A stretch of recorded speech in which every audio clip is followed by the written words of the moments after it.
আপনারাই বলুন, এভাবে কি সমস্যার সমাধান করা যাবে? দেখুন, একটা মানুষ কতটুকু নিচু মন মানসিকতা হলে এরকম একটা কাজ করতে পারে।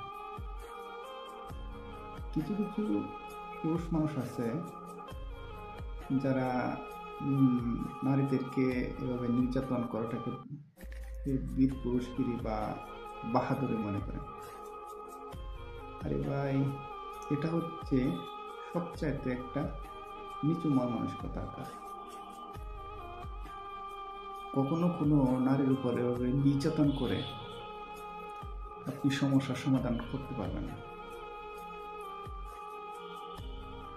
এটা সবচাইতে জঘন্য বা নিচু মন মানসিকতার একটা পরিচয় মাত্র। এভাবে প্রকাশ্যে এভাবে নির্যাতন না করে আপনার উচিত ছিল তাকে বুঝিয়ে বলা। হয়তো এখন এটা ওনার মনে যতটুকু না ঘৃণা, আপনার প্রতি ঘৃণা সৃষ্টি করবে, তখন বুঝে বললে আপনিও ভালো থাকতেন, আপনার প্রতি ওনার মন মানসিকতাও ভালো থাকতেন।